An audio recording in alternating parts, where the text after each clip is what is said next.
ఏంటిటా కుండబద్దలు కొడతా అట్ట. నమస్కారం, కుండబద్దల ప్రేక్షకులకి స్వాగతం. జగన్మోహన్ రెడ్డి రాహుల్ గాంధీ తోటి సీక్రెట్గా మీటింగ్ అవ్వబోతున్నాడు అనే ఒక వార్త అయితే బాగా వినిపిస్తుంది.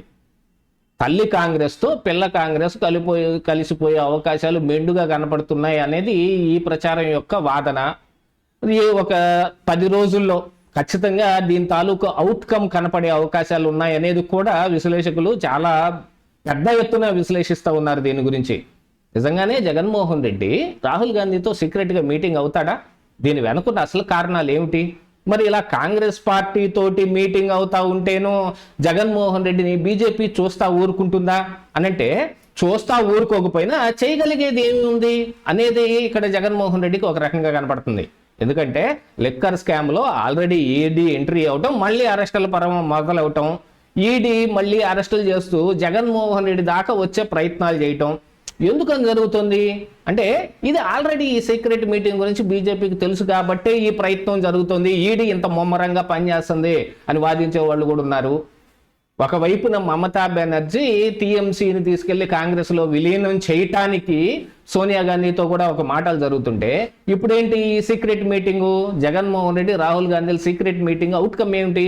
వైసీపీ ఏమన్నా కాంగ్రెస్ పార్టీలో విలీనం అవుతుందా అంటే, అలాంటి విలీనం చేయడానికి ఏమి జగన్మోహన్ రెడ్డి రెడీగా ఉండడు.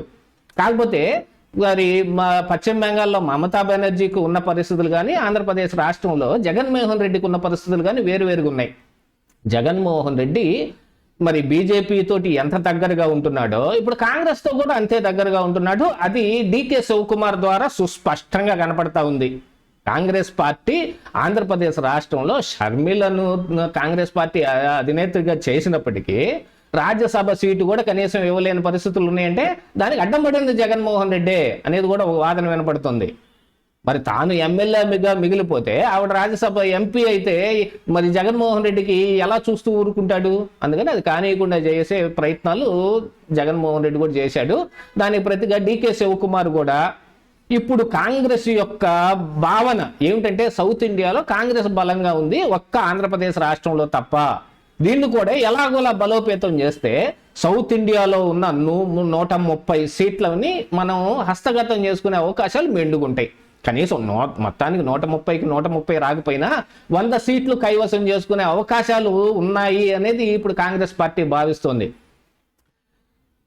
కర్ణాటకలో, కేరళలో, తెలంగాణలో కాంగ్రెస్ పార్టీ అధికారంలో ఉంది. తమిళనాడులో టీవీకే పార్టీ అధికారంలో ఉన్న కాంగ్రెస్ చెప్పిన మాటని జవదాటని వ్యక్తి విజయ్గా కనపడుతున్నాడు. కాంగ్రెస్ మార్కు పాలన ఇప్పుడు తమిళనాడులో కనపడుతూ ఉంది. అంటే తమిళనాడు కూడా దాదాపుగా కాంగ్రెస్ చేతిలో ఉన్న కిందే లెక్క. మరి మిగిలిపోయింది ఏకైక రాష్ట్రం ఆంధ్రప్రదేశే. ఆంధ్రప్రదేశ్ రాష్ట్రంలో కాంగ్రెస్ పార్టీ పరిస్థితి ఏంటని అందరికీ తెలుసు. కాంగ్రెస్ పార్టీయే వైసీపీగా మారింది. వైఎస్ఆర్ కాంగ్రెస్ పార్టీ అయ్యింది, ఒకసారి అధికారంలోకి వచ్చింది. ఇప్పుడు వాళ్ళు చేసిన తప్పులు కావచ్చు, వాళ్ళు చేసిన అవినీతులు కావచ్చు, ఇవన్నీ ప్రజల్లో బాగా బలంగా నాటుకుపోయి ఉండటం మూలాన మరి 11 సీట్లకు పరిమితం అయ్యారు. కానీ ఇక్కడ కూటమి అధికారంలో ఉంది. కూటమిలో బీజేపీ కేంద్రంలో అధికారంలో ఉన్న పార్టీ. నరేంద్ర మోడీ కానీ, అమిత్ షా కానీ మొత్తం భారతదేశాన్ని కాషాయమయం చేసేయాలి అనే భావన ఉన్న నాయకులు. అందుకనే కదా పశ్చిమ బెంగాల్లో కూడా తృణమూల్ కాంగ్రెస్ భయపడిపోయి కాంగ్రెస్ పార్టీలో విలీనం అయిపోయే పరిస్థితులు తీసుకొచ్చారు. 20 మంది ఎంపీలని, 60 మంది ఎమ్మెల్యేలని ఆల్ఫాట్లు లాగేసి టీఎంసీని మమతా బెనర్జీ చేతుల్లో లేకుండా వేరే వాళ్ళ చేతుల్లోకి వచ్చేటట్టు. ఆల్మోస్ట్ ఆల్ మహారాష్ట్రలో శివసేన కూడా అదే పరిస్థితి చేసి షిండేని తయారు చేసినట్టుగా ఇప్పుడు కొత్త వ్యక్తిని ఇక్కడ తయారు చేసే పరిస్థితులు పశ్చిమ బెంగాల్లో కనపడుతున్నాయి. మరి ఇక్కడ ఆంధ్రప్రదేశ్ రాష్ట్రానికి వచ్చేటప్పటికి జగన్మోహన్ రెడ్డి అయితే బీజేపీకి బాగా కావాల్సిన వ్యక్తి, ఇది ఎవరు కాదనలేని నిజం. కానీ జగన్మోహన్ రెడ్డి అధికారంలో లేకపోతే బీజేపీకి ఏం పనికి వస్తాడు? ఆయనకున్న 4 ఎంపీ సీట్లు తోటి వాళ్ళకి బలం, ప్రతిసారి ఆయన వాళ్ళకి బలం చేకూర్చే పని చేస్తూ ఉన్నప్పటికీ మళ్ళీ తిరిగి అధికారంలోకి రావటం అనేది జగన్మోహన్ రెడ్డి పనే. బీజేపీ జగన్ని అధికారంలో తీసుకురావడానికి ఏ ప్రయత్నం చేయదు. జగన్ అధికారంలోకి వచ్చినాక కావాలంటే వాళ్ళు వాడుకుంటారు. దీంతో పాటుగా ఇప్పుడు 2029 ఎన్నికల్లో ఖచ్చితంగా గెలవటం, అధికారాన్ని తిరిగి కైవసం చేసుకోకపోతే వైఎస్ఆర్ కాంగ్రెస్ పార్టీ మటుమాయం అయిపోయింది. ఈ విషయం జగన్మోహన్ రెడ్డి కూడా బాగా తెలుసు. అందుకనే ఒక పక్కన బీజేపీతో మాట్లాడుకొని కూడా మళ్ళీ కాంగ్రెస్ పార్టీతో జాయిన్ అయ్యే అవకాశాలు కూడా చూసుకుంటున్నాడు. కాంగ్రెస్ పార్టీకి పెద్దగా ఓట్లు సీట్లు ఏమీ ఆంధ్రప్రదేశ్ రాష్ట్రంలో లేవు, కనీసం డిపాజిట్ సాధించలేని స్థాయిలో కూడా ఉన్నారు. కానీ విచిత్రమైన విషయం ఏమిటంటే కనీసంలో 3,000 నుంచి 6,000 ఓట్ల వరకు మరి ప్రతి చోట కాంగ్రెస్ పార్టీ తన హస్తగతం చేసుకుంటుంది. డిపాజిట్లు వచ్చే ఓట్లు కాదది.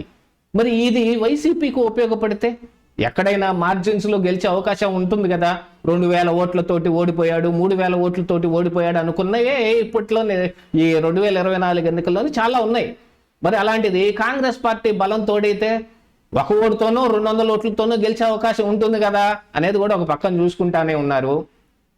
అది కాకుండా ఇప్పుడు లిక్కర్ స్కామ్ లో కూటమి తీసుకుంటున్న విధానాలు, ఎందుకంటే మొన్నటి వరకు సిట్ అయితే ఖచ్చితంగా జగన్మోహన్ రెడ్డిని అరెస్ట్ దాకా వెళ్ళకుండా ఈడీతో పని జరిపించాలని వాళ్ళు చూస్తున్నారు. కానీ ఈడీ ఇంతకాలం ఎంట్రీ కాకుండా ఇప్పుడు ఎంట్రీ అయింది అనగానే మరి జగన్మోహన్ రెడ్డికి కంటకింపుగా ఉంటుందా లేదా? ఈడీ చివరకు అంతిమ లబ్ధిదారు జగన్మోహన్ రెడ్డి అని తేల్చి ఆయన అరెస్ట్ దాకా వచ్చింది అనుకోండి, అప్పుడు ఏంటి పరిస్థితి అనేది కూడా ఒకసారి చూసుకోవాలి. జాతీయ స్థాయిలో తన కోసం పనిచేసే వాళ్ళు కానీ తనకు ఉపకరించే వాళ్ళు కానీ జగన్మోహన్ రెడ్డికి ఇప్పుడు చాలా అవసరమై కూర్చున్నారు. దీంతో పాటుగా ఇప్పుడు అరవింద్ కేజ్రీవాల్ దెబ్బతిన్న పులులు అన్నమాట ఇవన్నీ బీజేపీ చేతిలో.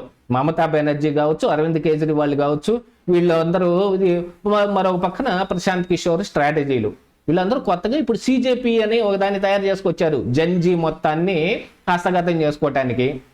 అలాగా ఇక్కడ ఆంధ్రాలో నేను కూడా ఆంధ్ర కాక్రోచ్నే అని జగన్మోహన్ రెడ్డి కూడా చెప్పుకుంటున్న పరిస్థితులు కూడా కనపడుతున్నాయి. దీని అంతటి కారణం ఏంటి అని అంటే కాంగ్రెస్ పార్టీ తోటి ఒప్పందాలు కుదుర్చుకోవటం అనేది కనపడుతుంది ఇక్కడ అనేది అయితే విశ్లేషకులు విశ్లేషిస్తుంది. ఇందులో ఎంత నిజం ఉంది ఎంత అబద్ధం ఉంది అని అనుకుంటే ఒకసారి జగన్మోహన్ రెడ్డి పరిస్థితిని ఆలోచించుకుంటే గనక బీజేపీ తనకు అన్ని రకాలుగా సహాయం చేయడానికి సిద్ధంగా ఉన్నా ఎటువంటి సహాయం చేయడం లేదు. జగన్మోహన్ రెడ్డి కేసులు ఇంతవరకు ఎత్తేయలేదు. కేసులు ఎత్తేస్తే బీజేపీ చేతిలో జగన్మోహన్ రెడ్డి ఉంటాడో లేదో కూడా తెలియదు కాబట్టి కేసులు అయితే వాళ్ళు ఎత్తేయరు. కానీ జైలుకి వెళ్లకుండా కాపాడటం అనేది అయితే కుదురుతుంది. దీనివల్ల వైసీపీ అధికారంలోకి వస్తుందా అంటే వచ్చే అవకాశాలు ఏం లేవు. ఎన్ని రకాలుగా ఇప్పుడు బీజేపీ ఆంధ్రప్రదేశ్ రాష్ట్రాన్ని వాడుకుంటుందో అదే రకంగా కాంగ్రెస్ పార్టీ కూడా ఆంధ్రప్రదేశ్ రాష్ట్రాన్ని కైవసం చేసుకోవడానికి చేస్తున్న ప్రయత్నం అన్నమాట. టీడీపీ జనసేన బీజేపీ తోటి బయటకు వచ్చే అవకాశాలు ఏం కనపడటంలా. మరి అలాంటి సమయంలో మరి వైసీపీని బీజేపీ ఎలా దగ్గర చేసుకుంటుంది అంటే ఒక పక్కన ఇంట్లో ఇల్లాలు వంటింట్లో ప్రియురాలు లాగా ఉన్నప్పటికీ వైఎస్ జగన్ గెలుపు కోసం వాళ్ళేం ప్రయత్నం చేయరు కాబట్టి ప్రయత్నం చేయగలిగింది కాంగ్రెస్ పార్టీయే. దాన్ని అద్దెపుచ్చుకొని జగన్మోహన్ రెడ్డి ఇప్పుడు పాత కక్షలన్నీ కూడా వదిలేసుకొని రాహుల్ గాంధీతో భేటీ కాబోతున్నాడు అనేది అయితే క్రిస్టల్ క్లియర్గా అర్థమవుతలేదు. ఇదే ఈరోజు కుండబద్దలు.